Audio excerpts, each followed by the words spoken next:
Welcome to the party, pal. Your friendly neighborhood Master Chaos back with you once again. Today I'd like to welcome you to the first episode of Freaky Friday. Now, every Friday I'm going to bring you a new freaky fact, tidbit about the movies we love. Stuff that you may have known, stuff that you may not have known. Stuff that, honestly, I guarantee you will keep you from sleeping. Who's ready for Scream 5? Are you ready for Scream 5? I'm certainly very excited. As a matter of fact, I'm positively bubbling. But, did you know that this mask inspired real-life killings? I'm afraid so, pal. As a matter of fact, today on Freaky Friday with Master Chaos, we're going to be talking about 5 murders that were inspired by Ghostface. Hello? Hello. Who is this?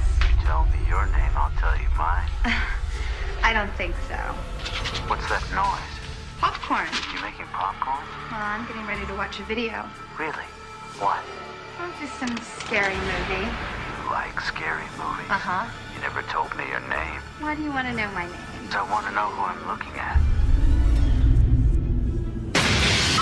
Number 1 takes us to Idaho, where 2 teenagers, Brian Lee Draper and Tori Michael Adamczyk, killed a fellow classmate, Casey Joe Stoddard. Poor Cassie was house-sitting on the night that Brian and Tori decided to make her their first victim.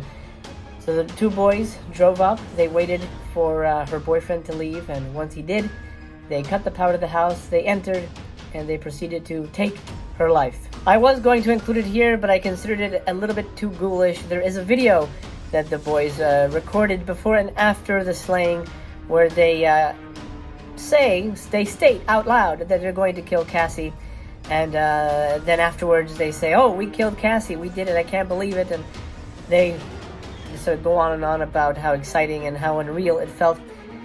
It's here on YouTube. If you want to find it, go ahead. I honestly, out of respect for Cassie, I didn't want to include this with our discussion here. I felt it was a little bit too ghoulish. Yeah, that's honestly the best word for it. Now, the boys didn't wear a Ghostface mask as far as I know, according to the records. However, during a police interrogation, the boys did claim that they were inspired by Scream. Number 2 takes us to Belgium in 2001, when 15-year-old Alison Cambier was stabbed by her 24-year-old neighbor, Terry Gerardine.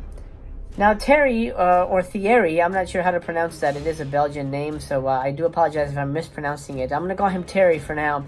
Terry invited Alison over to his house. They were talking movies. He made a pass. She rebuked that pass, and that pissed him off. So he excused himself. He walked into his room. He dressed in his Ghostface costume, then walked out and proceeded to stab the 15-year-old 30 times. Let that sink in for a minute. He was so pissed off at this 15-year-old girl. He's 24. He's 24 years old. He was so pissed off at this 15-year-old girl that he decided to stab her to death 30 times. Now, I don't know if we can really blame Scream for that, but he was wearing a Ghostface costume, so I don't know. Honestly, maybe he felt like he needed to be Ghostface to do that. I'm not a psychologist, so I can't speak for his mental state, but that certainly is not something that happens in the movie. So they weren't trying, wasn't trying to recreate the movie. That's very odd and very, very disturbing to me. It all began with a scream over 911. Someone who's seen one too many scary movies. Now he's taken his love of fear Hello? Hello, Sydney. one step too far. Do you like scary movies? What's the point? They're all the same. Some stupid killer stalking some big-breasted girl who can't act, who's always running up the stairs when she should be going out the front door. It's insulting. Number 3 takes us to 1998 and the horrifying murder of Gina Castillo. Why was this murder particularly horrifying? Well, Gina was murdered by Mario Padilla, her 16-year-old son, and her nephew, Samuel Ramirez, who was 14 years old at the time. Here I'm quoting from the article Scream, Murder, and Moral Panic. The link I will provide below. Known as the Scream Murder, the case involved Mario Padilla and his cousin Samuel Ramirez, who joined forces to stab Padilla's mother, Gina Castillo, 45 times, eventually killing her. Young Padilla cited to police that he stabbed her after Castillo grounded him and told him to empty the trash. After she was stabbed, however, Castillo managed to call 911 along with her husband to report the attack before she sadly passed away from her injuries. Padilla and Ramirez both claimed they were inspired by Scream and Scream 2 to commit the murder, and further noted that the measly $140 they stole was intended to be used to buy Ghostface costumes and a voice changer, items which are instrumental to the ghoulish killer in the Scream franchise. During the trial, police claimed that the teens planned the attack after they watched Scream, while an expert psychiatric witness further suggested that the movie provided the teenagers with a blueprint for their crimes. However, the judge at the time did thankfully throw out this weak defense. So imagine that. Your son and your nephew kill you, and then they try to pull the Mickey defense from Scream 2. See, I've got my whole defense planned out. I'm gonna blame the movies. It's pretty cool, huh? It hasn't been done before. You see, this is just the beginning, a prelude to the trial. That's where the real fun is, because these days it's all about the trial. Can't you see it? The effects of cinema violence on society. I'll get Dershowitz or Cochran to represent me. Bob Dole on the witness stand in my defense. Hell, the Christian Coalition will pay my legal fees. It's airtight, Sid. That to me is horrifying. Not only the fact that you die at the hands of your son and your nephew, but the fact that they think they can get away with it because they watched it in a movie. Number 4 takes us to the North Yorkshire town of Harrogate in January 1999, where 13-year-old Ashley Murray was stabbed 18 times by Daniel Gill and Robert Fuller, who were then only 14 and 15, respectively. I'm quoting again from Scream, Murder, and Moral Panics. Gill and Fuller attacked Murray with a screwdriver and knife, stabbing him 18 times total before wrapping him in a trash bag and leaving him for dead.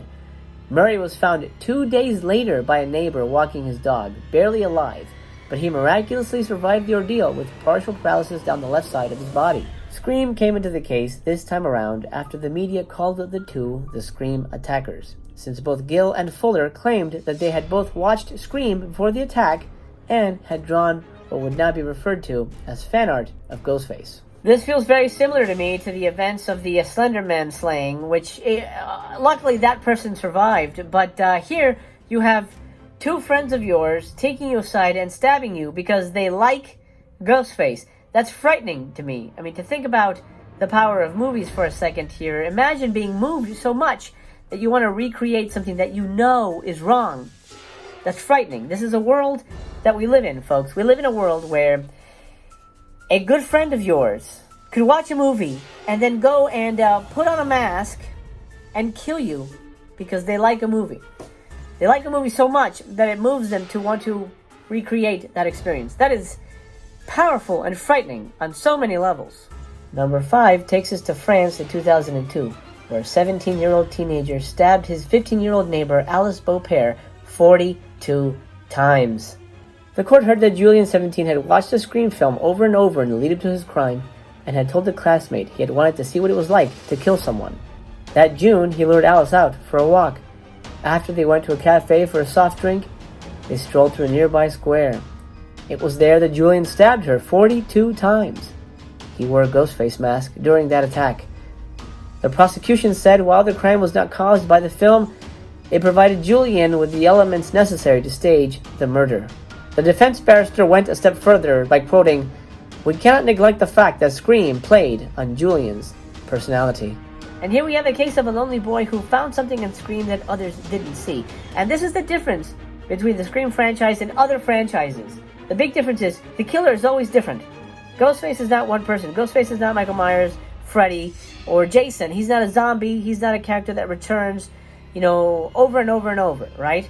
He's not a named character. He's not a Jason Voorhees. He is Ghostface. He is a avatar.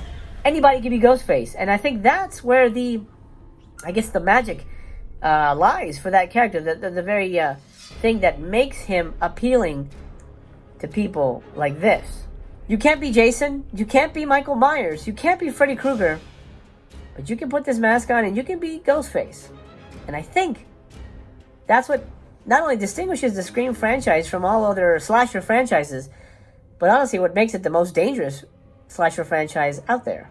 Well, pal, I hope you enjoyed this first installment of Freaky Friday. Come back next Friday and we'll chat some more freaky movie facts. If you're new here, please consider subscribing. My name is Master Chaos and I want to be your best YouTube buddy. The way you do that subscribe. That way you'll see me tomorrow. You see, Mastercast comes at you daily. For those of you who are old here, you are the Ghostface to my Sydney. Well, that'll do, pal. Thanks for watching. I appreciate your time, and I appreciate you sharing that time with me. I need to refill my wine glass here, so I'm going to bid adieu. I wish you a very pleasant good night, wherever you are, and remember, I remain to be continued.